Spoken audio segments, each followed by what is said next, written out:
Well, welcome to a review of the Watson 8-bay battery charger.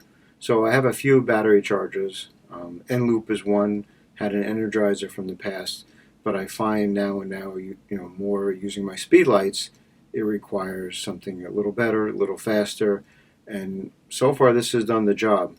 I purchased this from B&H Photo Video. Um, Pretty good deal. I got it during the Black Friday event, and I think they just ended it. It was $49, not only including the 8-bay charger, but 8 batteries and two of these little cases. The whole 4 batteries each comes with a home charger as well as a car charger. Can't see myself using it in the car, but I'm sure somebody will. So something important about batteries, and I haven't even opened these yet because I have so many Enloop batteries, and I also have a whole bunch of Sony AA batteries. While they made them, they no longer make them. I don't know if that's important to anyone, but I thought it was important to me. They were good batteries, but I think the biggest thing is to maintain your batteries, keep them charged, but I also keep them out of my devices when not in use. Storage is important. Keeping them in these cases, or I have other generic cases I bought, and they're pretty inexpensive. $5 to $10 a hold, 4 to 8 batteries. But batteries themselves, are important, especially on photo shoots, to carry more than enough. You make a mistake, you leave something on, your battery gets destroyed, damaged, lost, whatever it may be. Can't be without batteries. Even with a battery pack, at least the flashes I use, the Photomitris Plus and the Sony's, to use the external battery pack, you still need internal batteries. So without that, it wouldn't help or benefit me. So I do carry quite a lot of batteries. And one thing I like about this charger over others, it lets me know where I'm at in the charging process. While the Enloop does have indicator lights for each battery channel, it takes time, and you never know if you're at 50%, 75%, or it's done. Enloop has never done me wrong, but I found with the amount of batteries that I carry, I probably carry with me, 16 to 20 AA batteries, and plus I have another, 8 now. I have about 16 more on top of that. It's always good to know where you're at in charge.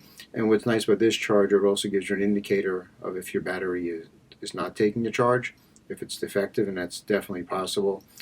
There's a lot of batteries out there, a lot of chargers out there. I researched them. Spent $50 is fair, and I think even at 65 with the extra batteries, it's a pretty good deal. There's other places to get it from, I'm sure, but B&H happens to carry a pretty good selection. They offer deals. You just have to look in between the lines sometimes. You got to scroll down and see what they have. Sometimes, you may see one price and you scroll down a few more steps, same thing as a package for a better price or the same price. But I do know so far from the quality of the charger, something I would recommend. And I've read different reviews and heard, one or two bad complaints, but typically I think that's somebody either not using it correctly or got one bad unit out of the bunch.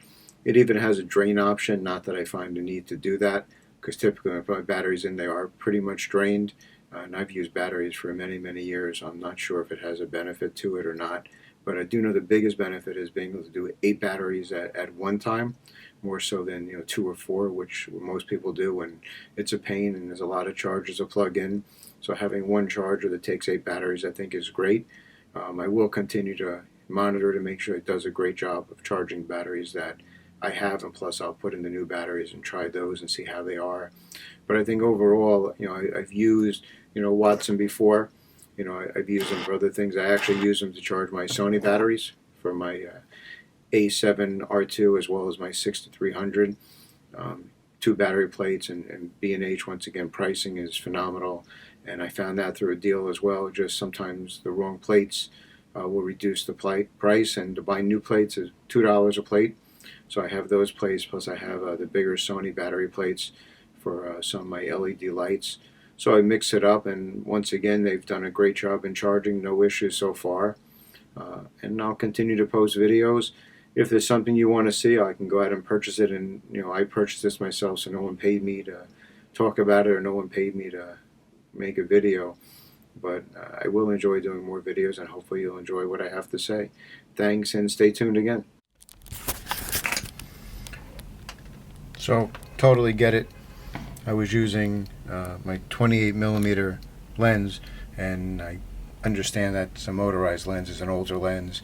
So I'll switch my lens. I'm using my G Master for this, my 24-70 2.8, but I happen to like the lens because of the weight and size, so I'll switch it up later.